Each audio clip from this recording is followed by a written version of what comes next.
Dear student, हम सब पिछले क्लास में रिफ्रैक्शन ऑफ लाइट के बारे में पढ़ाई कर रहे थे। रिफ्रैक्शन क्या होता है, व्हाट इज रिफ्रैक्शन, यह पहले समझे कि जब कोई रे ऑफ लाइट एक मीडियम से दूसरे मीडियम में जाता है, that process is called refraction. और इस प्रोसेस में लाइट का स्पीड बदल जाता है, वेवलेंथ बदल जाते हैं, पाथ भी बदल जाते हैं, लेकिन फ्रीक्वेंसी नहीं बदलते हैं। फ्रीक्वेंसी मीडियम पर डिपेंड नहीं करता है, वह सोर्स ऑफ वेव पर डिपेंड करता है। इसके बाद लॉ ऑफ रिफ्रैक्शन पढ़े, जिसमें आप यह देखें कि एक मीडियम में लाइट इंसिडेंट करता है, दूसरे मीडियम में रिफ्रैक्ट हो जाता है। यहाँ पर भी सरफेस पर नॉर्मल ड्रॉ करते हैं और नॉर्मल के साथ angle of incidence and angle of refraction को बनाते हैं। उसके बाद एक रिलेशन पढ़ते हैं, sine i by sine r equals constant, और उस कांस्टेंट को रिफ्रैक्टिव इंडेक्स के नाम से जाना जाता है। इस रूल को स्नेल्स लॉ के नेम से भी जाना जाता है। तो रिफ्रैक्शन के प्रोसेस में sine i by sine r equals refractive index होता है। इसके बाद रिफ्रैक्टिव इंडेक्स क्या होता है, इसके बारे में भी हम लोग पढ़े कि यह किसी भी मीडियम में लाइट के स्पीड और वैक्यूम में लाइट के स्पीड का रेशियो होता है। Refractive index of a medium is equal to speed of light in vacuum divided by speed of light in medium. हर मीडियम में हम लोग इसी तरह से डिफाइन करते हैं। रिफ्रैक्टिव इंडेक्स इलेक्ट्रिक और मैग्नेटिक परमिटिविटी डिपेंडेंट होता है, इसके बारे में भी पढ़े। सभी मीडियम में इलेक्ट्रिक और मैग्नेटिक परमिटिविटी अलग अलग होते हैं, इसीलिए रिफ्रैक्टिव इंडेक्स भी अलग अलग होते हैं। रिफ्रैक्टिव इंडेक्स पढ़ रहे थे तब बीच में एक टर्म आया रिलेटिव रिफ्रैक्टिव इंडेक्स। वह क्या होता है, इसके बारे में भी आपको बताया। दो मीडियम के रिफ्रैक्टिव इंडेक्स का रेशियो रिलेटिव रिफ्रैक्टिव इंडेक्स के नाम से जाना जाता है। जैसे ग्लास का refractive index divided by water का रिफ्रैक्टिव इंडेक्स, इसको रिलेटिव रिफ्रैक्टिव इंडेक्स कहते हैं। ये सभी टर्म प्रीवियस क्लासेस में हम लोग स्टडी किए, डिटेल एक्सप्लेनेशन करके। इसके बाद हम लोग रेरर और डेंसर मीडियम के बारे में भी पढ़े। रेरर और डेंसर मीडियम रिफ्रैक्टिव इंडेक्स के आधार पर कहा जाता है। एक दूसरे के कंपैरिजन में अगर किसी मीडियम का रिफ्रैक्टिव इंडेक्स ज्यादा है तो उसको डेंसर कहेंगे, और जिसका कम होगा उसे रेरर कहेंगे, कंपैरिजन के आधार पर। इसके बाद नेक्स्ट हम लोग यह भी पढ़े, ये एक्सपेरिमेंटल बातें थी जिसको हम लोग जाने कि लाइट रेरर से डेंसर में जाता है तो नॉर्मल की तरफ बेंड करता है, और डेंसर से रेरर में आएगा तो नॉर्मल से अवे बेंड होता है। ये सभी बातें पढ़ लेने के बाद अब हम लोग को रिफ्रैक्शन के बारे में डिटेल में पढ़ाई करना है। हम लोग का पढ़ाई आगे रिफ्रैक्शन है, और रिफ्रैक्शन का पढ़ाई दो पार्ट में कन्वर्ट होने वाला है। एक पार्ट में हम लोग रिफ्रैक्शन प्लेन सरफेस का पढ़ेंगे, दूसरे पार्ट में रिफ्लेक्शन स्फेरिकल या कर्व सरफेस का केस पढ़ना है। जब आप कर्व सरफेस पढ़िएगा उस समय लेंस का केसेस सब आएगा। अभी फिलहाल हम लोग प्लेन सरफेस का पढ़ने जा रहे हैं। आज से पहले हम लोग रिफ्लेक्शन ऑफ लाइट के बारे में भी पढ़ाई किए थे, वहां भी ऐसा टर्म आया था, reflection on plane surface and reflection on spherical surface, जिसमें मिरर का केस सब हम लोग पढ़े। Plane mirror, spherical mirror, surface के आधार पर इस सब नाम दिया गया है। रिफ्लेक्टिंग सरफेस कैसा है, इस आधार पर हम लोग ऐसा पढ़ते भी हैं और सब जगह एक्सप्लेनेशन भी करते हैं। चलिए अभी पढ़ने जा रहे हैं refraction of light through plane surface. अब प्लेन सरफेस में कई केसेस आएंगे, सबको बारी बारी से पढ़ते हैं, लेकिन उससे पहले प्रीवियस क्लास में जो हम लोग लॉ ऑफ रिफ्रैक्शन पढ़े थे उसको यहाँ पर एक बार फिर से आपको बताते हैं। देखिए यहाँ पर हम दो मीडियम लिए हैं, ये आपके सामने है, दो चैम्बर बना दिए, एक में मीडियम 1 है, इसका रिफ्रैक्टिव इंडेक्स N1 है, दूसरे में मीडियम 2 है, इसका रिफ्रैक्टिव इंडेक्स N2 है। दोनों का वैल्यू सेम होगा तो दोनों एक ही मीडियम होगा, तब रिफ्रैक्शन नहीं होगा। रिफ्रैक्शन होने के लिए दोनों मीडियम अलग अलग होना चाहिए, तो N1 और N2 का वैल्यू अलग अलग होगा। N1 और N2 का वैल्यू अलग अलग करने का मतलब कोई एक ज्यादा होगा कोई कम होगा, कोई भी ज्यादा हो सकता है कोई भी कम हो सकता है। तो अभी जो हम फिगर बनाए हैं इसमें यह कंसीडर कर लेते हैं कि N1 का वैल्यू N2 से बड़ा है, यानी यहाँ बड़ा है यहाँ कम है। अगर ऐसा आप कहते हैं तो यह हो जाएगा आपका डेंसर मीडियम, और इधर जो देख रहे हैं दिस इज रेयर मीडियम। अब एक रे ऑफ लाइट को पास कराते हैं, 1 से 2 में भी जा सकते हैं, 2 से 1 में भी आ सकते हैं, हम दोनों बातें आपको बताएं। चलिए एक रे ऑफ लाइट को हम ऐसे इंसिडेंट किए, यानी मीडियम 1 से 2 में भेज रहे हैं, नॉर्मल खींचना पड़ेगा जैसा कि आप जानते हैं, नॉर्मल खींच दिए। यह जो आप देख रहे हैं दिस इज नॉर्मल, यह है आपका नॉर्मल, यह एंगल होगा angle of incidence.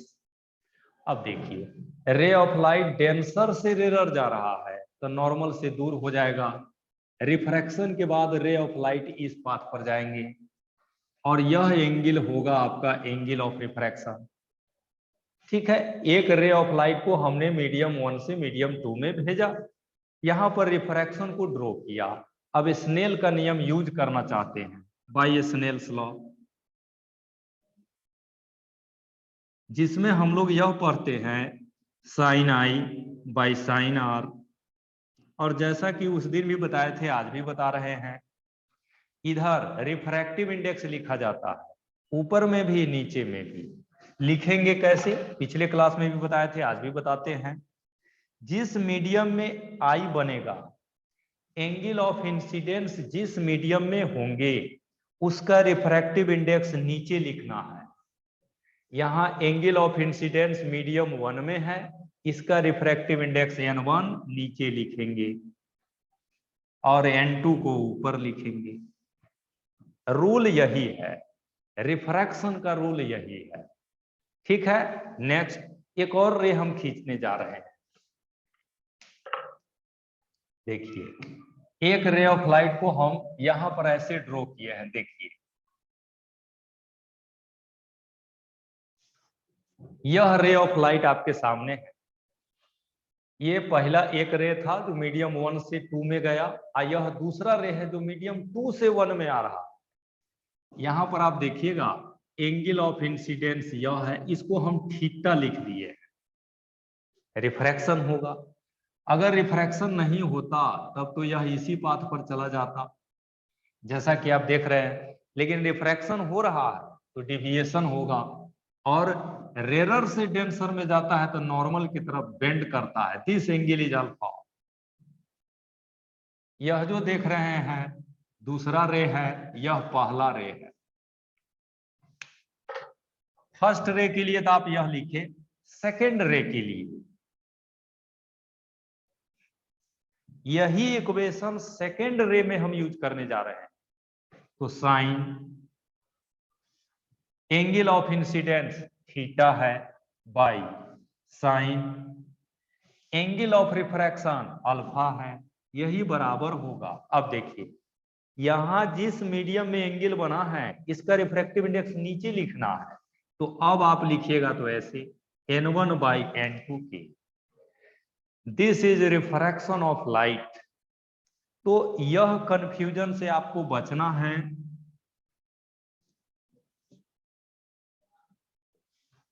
N1 by N2 को N12 से लिखते हैं, N2/N1 को N21 से हम लोग लिखते हैं। तो ये था रिफ्रैक्शन ऑफ लाइट। जो हम लोग पढ़े थे उसको एक बार फिर से क्लियर किए। अब रिफ्रैक्टिव इंडेक्स हम लोग पढ़ चुके हैं, उसके आधार पर क्लियर किए। अब इससे रिलेटेड बहुत सारे क्वेश्चन भी होंगे जिसको आप बना सकते हैं। क्वेश्चन पर बाद में आएंगे, पहले हम लोग कुछ और बातें यहाँ पर पढ़ते हैं।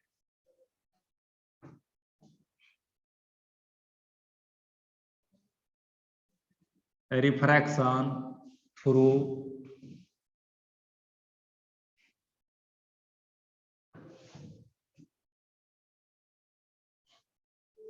Multiple medium.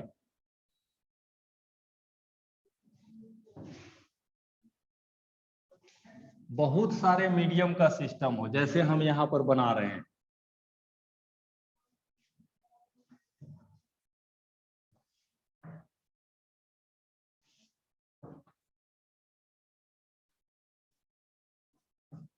यह मीडियम 1 है, N1, N2, N3, N4। जैसा कि आप देख रहे हैं यहाँ पर 4 मीडियम हमने लिया है। अब रे ऑफ लाइट को भेजना है, भेजते हैं। देखिए यहाँ से एक रे ऑफ लाइट को हम इंसिडेंट कराए, नॉर्मल बनाएंगे ऐसे। यह नॉर्मल है, यह होगा angle of incidence I. Refraction हुआ, रिफ्रैक्शन के बाद पाथ बदल जाएगा, ऐसे इधर बदल दिए। यह है एंगल ऑफ रिफ्रैक्शन। इस प्रोसेस के लिए यहाँ जो रिफ्रैक्शन हुआ है इसके लिए ये फर्स्ट टाइम रिफ्रैक्शन है, तो फर्स्ट के लिए हम लोग लिखेंगे sine i by sine r, यह बराबर होगा N2/N1। अब दूसरा के लिए देखिए, अब यहां पर रिफ्रैक्शन होने वाला है। अब यहां पर नॉर्मल बना दीजिए, यह है नॉर्मल, यह एंगल ऑफ इंसिडेंस, इसको थीटा से लिखे। फिर रिफ्रैक्शन हुआ और यहां पहुंच गया। यह एंगल जो आप देख रहे हैं अल्फा है, ये सेकंड पॉइंट पर रिफ्रैक्शन हुआ है, जैसा कि आप देख रहे हैं।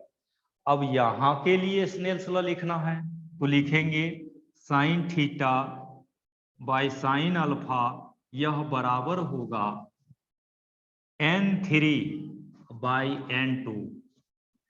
तीसरा जगह देखिए रे ऑफ लाइट यहां आ गया है, यहां पर भी इंसिडेंस किया है, नॉर्मल खींच दिए। यह एंगल हम मान लिए हैं, अलग से अलग सिंबल लिख देते हैं, दिस इज फाई। रिफ्रैक्शन हुआ और रे ऑफ लाइट इधर गया, जैसा कि आप देख रहे हैं। यहां पर कुछ एंगल बनेगा। देखिए हम लोग को मालूम नहीं है कि कौन रेरर है कौन डेंसर है। वैल्यू दिया रहता तो पता चलता, इसलिए अनुमान से ही रे खींचना है, रे खींच दिए हैं। ये हम फाई ले लिए हैं और यहाँ का एंगल अलग सिंबल से लिख देते हैं डेल्टा। तो तीसरे पॉइंट के लिए देखिए क्या लिखिएगा, sine phi by sine delta बराबर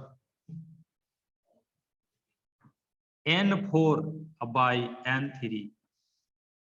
तो इस एक्सप्लेनेशन से आप यह सीखे कि रिफ्रैक्शन एक बार हो या 4 बार हो, 3 बार हो, 2 बार हो, रूल सब जगह वही रहते हैं, रूल में परिवर्तन नहीं होता है।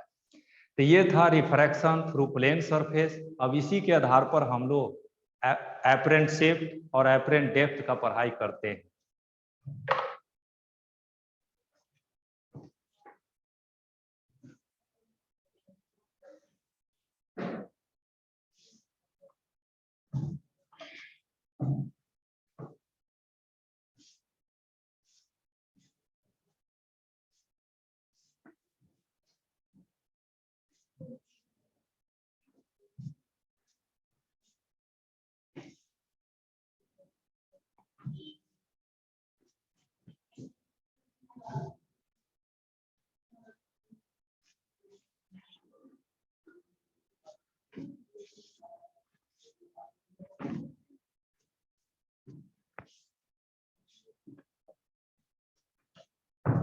हाँ, तो अब देखिए हम लोग पढ़ने जा रहे हैं एपरेंट डेप्थ।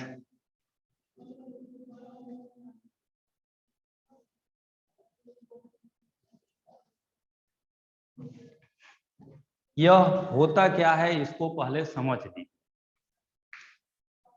प्रैक्टिकली आपको बताते हैं, रियल लाइफ में जो हम लोग देखते हैं।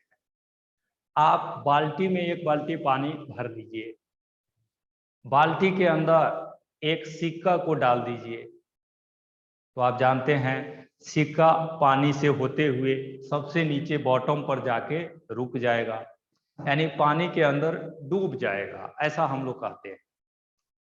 अब उस सिक्का को आप भरे हुए बाल्टी में जब देखिएगा तो वह सिक्का अपने असल पोजीशन पर या रियल पोजीशन पर अपीयर नहीं होता है।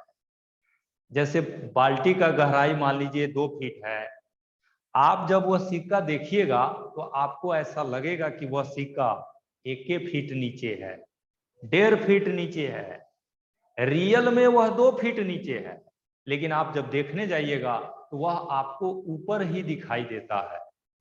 इसी को कहते हैं एपरेंट डेप्थ। इसी घटना का नाम है एपरेंट। क्यों होता है? तो इसका कारण है रिफ्रैक्शन। रिफ्रैक्शन ऑफ लाइट के कारण ऐसा दिखाई देता है। या आप अपने कॉपी पर कुछ लिखे हुए हैं, जैसे मान लीजिए आप लिखे फिजिक्स, और उस कॉपी जो लिखे हुए हैं उसके ऊपर एक शीशा डाल दीजिए, ग्लास डालिएगा, तब देखिएगा तो आपको लगेगा वो फिजिक्स बहुत ऊपर ही लिखा हुआ है।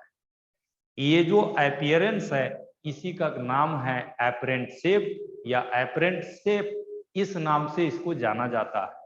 तो इसी को हम लोग को पढ़ना है, और यह तब होता है जब रिफ्रैक्शन होता है। ठीक है, तो इसको पढ़ने के लिए हम लोग यहाँ पर एक अरेंजमेंट कर लेते हैं। देखिए,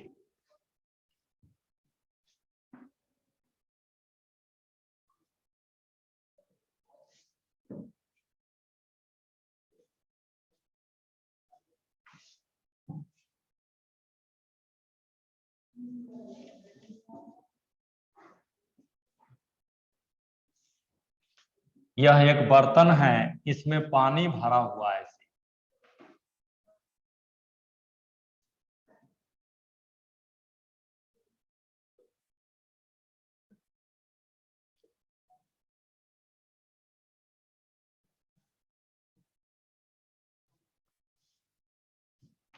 ठीक है, इस पानी के अंदर ये जो पानी आप रखे हैं इसका रिफ्रैक्टिव इंडेक्स n है। ठीक है, n रिप्रेजेंट्स रिफ्रैक्टिव इंडेक्स। और इस बर्तन के बाहर जो ये सब जगह है ये सब एयर है। एयर का रिफ्रैक्टिव इंडेक्स 1 होता है। ठीक है, एयर का रिफ्रैक्टिव इंडेक्स 1। अब इस पानी के अंदर एक बॉल यहां पर रखा हुआ है। इस बॉल को जब हम लोग देखने जाते हैं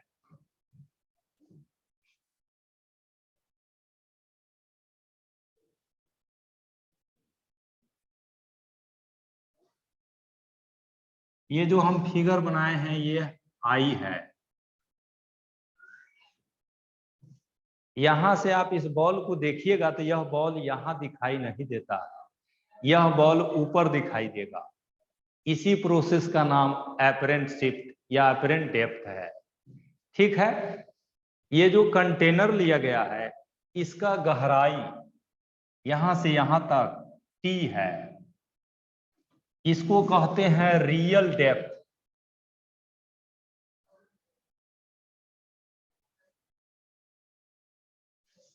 ठीक है, ये है आपका रियल डेप्थ, जैसा कि आप देख रहे हैं। अब देखिए, ये बॉल जहां पर दिखाई देता है उसके लिए हम लोग रे डायग्राम यहां पर खींच लेंगे। यह देखिए,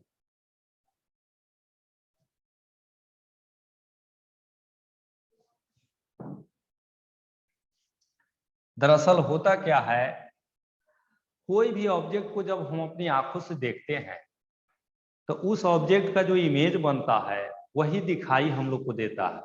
जैसे ये बॉल आपको यहाँ दिखाई दिया, इसलिए दिया क्योंकि इस ऑब्जेक्ट का यहाँ पर इमेज बन जाता है। कैसे बनता है इसी को दिखाना है, तो यहाँ से एक रे डायग्राम खींचेंगे। देखिए, खींच रहे हैं, यहाँ से एक रे ऑफ लाइट हम यहाँ इंसिडेंट कराए, जैसा कि आप देख रहे हैं। यहां पर इंसिडेंट हुआ, नॉर्मल खींचिएगा, खींच दीजिए। ये जो लाइन आप खींच रहे हैं यह नॉर्मल है, और यहां जो एंगल बनेगा this is angle of incidence. अब रिफ्रैक्शन होगा, रिफ्रैक्शन के बाद यह रे ऑफ लाइट इस तरह से यहां जाएगा और ऐसा लगेगा कि रे ऑफ लाइट यहां से आ रहा है। आप जान रहे हैं पानी से बाहर एयर में जा रहा है, पानी का रिफ्रैक्टिव इंडेक्स हवा से ज्यादा होता है। This is denser, this is rarer. Denser से रेरर में जब रे ऑफ लाइट जाएगा तो नॉर्मल से अवे होता है इस तरह से, और यही रे आपके आंख में पहुंचता है, और तब हम लोग का आंख यह आकलन करता है कि इमेज यहाँ पर या यह बॉल यहाँ पर है, तो इस बॉल को यहाँ पर देख पाता है। तो ये बॉल जो रियल में रखा हुआ है दिस इज ऑब्जेक्ट, ये जो दिख रहा है आंख से यह है इमेज। इसको समझने के लिए हम लोग यहाँ पर ऐसा एक फिगर बना लेते हैं। देखिए यह एक फिगर हम बना लिए हैं, जैसा कि आप देख रहे हैं यह है एंगल ऑफ इंसिडेंस, तो यह भी आप देखिएगा तो वही होगा आई। यह है एंगल ऑफ रिफ्रैक्शन, तो यह भी होगा आपका वही। यह बॉल जितना गहराई में दिखाई दिया है यहां से यह, इसी का नाम है एपरेंट डेप्थ।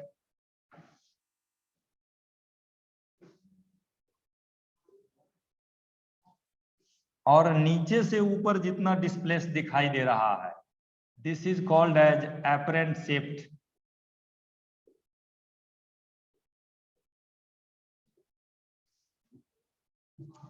एपरेंट डेप्थ क्या है, एपरेंट शिफ्ट क्या है, क्लियर कर लीजिए। सरफेस से जितना नीचे बॉल का इमेज बनेगा दैट इज एपरेंट डेप्थ, और रियल पोजीशन से जितना अलग होगा वह है एपरेंट शिफ्ट। ठीक है, इस पॉइंट का नाम है ओ, इसका नाम है आई, इसका नाम लिख देते हैं यम, इसका नाम लिख देते हैं एन। लिख दिए।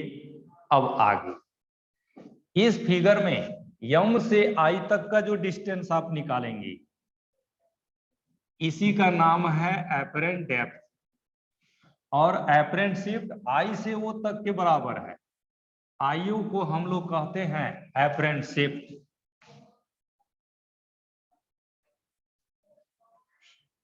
ठीक है, सब चीज बना लिए। अब देखिए for a small angle, small angle के केस में साइन थीटा टैन थीटा के बराबर होगा और दोनों थीटा के बराबर होगा। अब चलिए स्नेल का नियम लिखते हैं।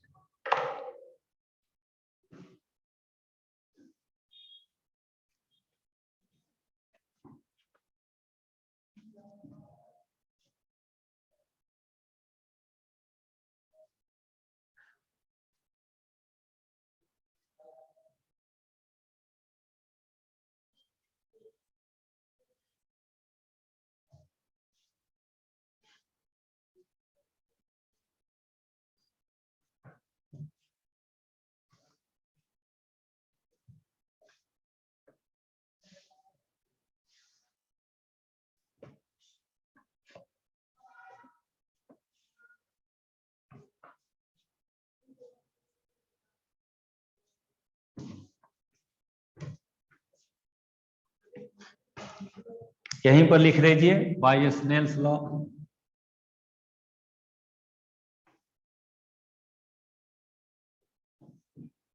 हम लोग लिखते हैं sine i by sine r बराबर, जैसा कि आपको बताए हैं जिस मीडियम में एंगल ऑफ इंसिडेंस होगा उस मीडियम का रिफ्रैक्टिव इंडेक्स नीचे लिखना है। तो इंसिडेंस एंगल आपको पानी में बना है तो पानी का रिफ्रैक्टिव इंडेक्स नीचे है ऐसे, और ऊपर में एयर का रिफ्रैक्टिव इंडेक्स जो 1 है उसको लिख दीजिए। अब जैसा कि बताए हैं साइन थीटा टैन थीटा के बराबर होता है, तो इसको रिप्लेस कर दीजिए tan i by tan r बराबर हो गया 1/n।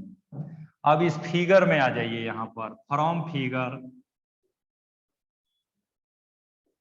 फिगर को ध्यान से देखिए और बताइए tan i बराबर क्या लिखेंगे हम लोग। यही है i।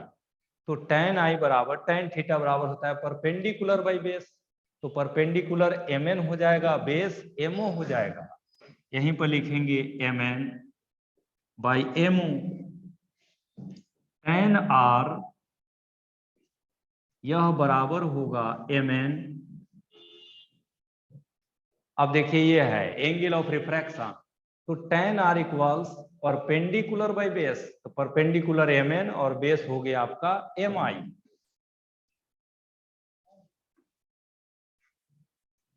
इसी दोनों वैल्यू को वहां पुट करिए। ये जो आप लिखे हैं tan i की जगह पर यह लिखिए mn by mo divided by mn by mi that equals 1/n। अब mn से mn कट जाएगा और mi ऊपर चला जाएगा।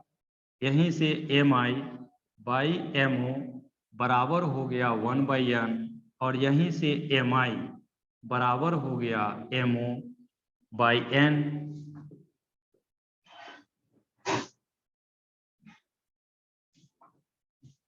यहां से mi का वैल्यू हम लोग निकाल लिए हैं mo बाई n। जहां पर mo देखिए यहां से बॉटम तक का और इसको रियल डेप्थ कहते हैं, जिसको हम लोग t से लिखे हैं। तो यहां पर t पुट कर दिए। अब देखिए ये t क्या है, रियल डेप्थ। यह mi क्या है, एपरेंट डेप्थ।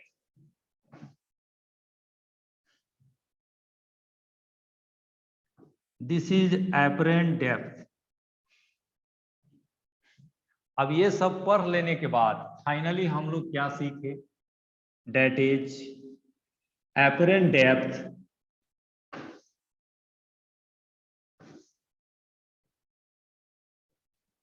ये बराबर होता है real depth by refractive index.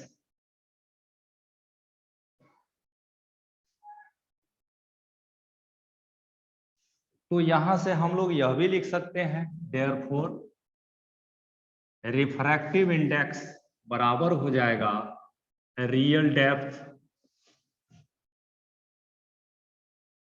Bye apparent depth.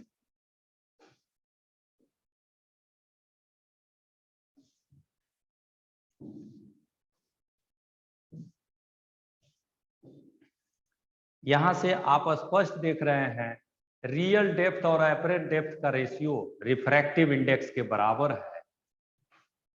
यहीं से हम लोग ऐसे भी लिखते हैं सिमिलरली रिफ्रैक्टिव इंडेक्स बराबर ऐसे real size by apparent size.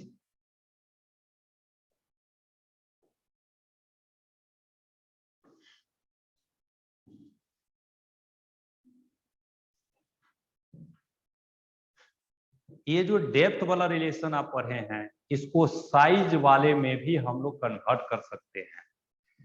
जैसे आप फिजिक्स कॉपी पर लिखे थे, उसका साइज मान लीजिए 5 सेंटीमीटर है, उसके ऊपर शीशा रख देंगे तो अब उसका साइज कितना बनेगा।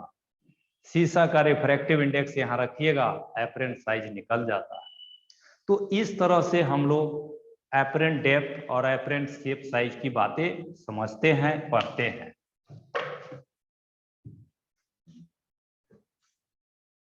ये सब लिख लेने के बाद वहीं पर नीचे पॉइंट दे करके लिखिएगा, if an object is kept inside, when an object is kept inside a transparent medium, inside a transparent medium, then it appears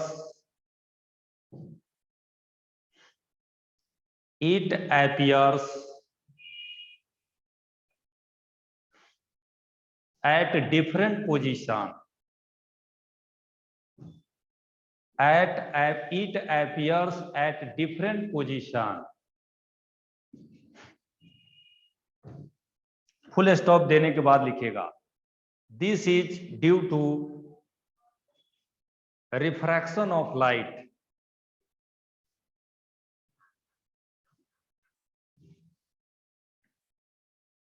This is due to refraction of light.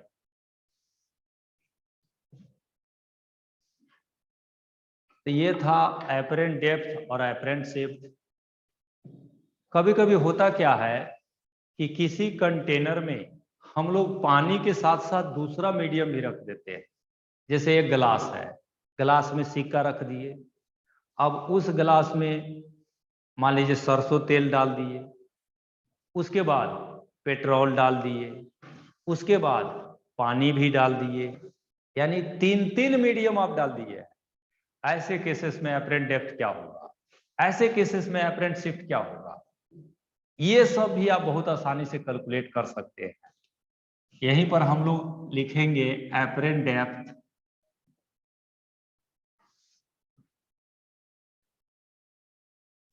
In case of multiple medium.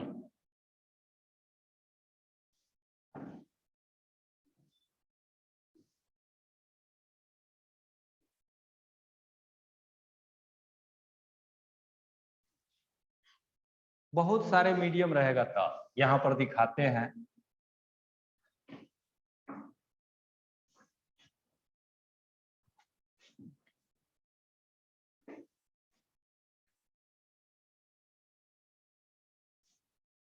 देखिए यह 3 medium है. एक का refractive index N1, दूसरे का N2, तीसरे का N3. यहां पर यह बॉल रखा हुआ है. ये मीडियम का थिकनेस T1 है, इस मीडियम का थिकनेस T2 है, इस मीडियम का थिकनेस T3 है. ऐसे केस में अपरेंट डेप्थ क्या होगा, जैसे यहां पर यह बॉल अपीयर हुआ, ये ऑब्जेक्ट, यह इमेज, बॉल यहीं पर आपको दिखाई दिया है. तो यहां से यहां होता है आपका अपरेंट डेप्थ. यह बराबर होगा सभी मीडियम का वह रेशियो. कौन रेशियो? T/N सब का. जैसे पहला मीडियम का आप लिखिएगा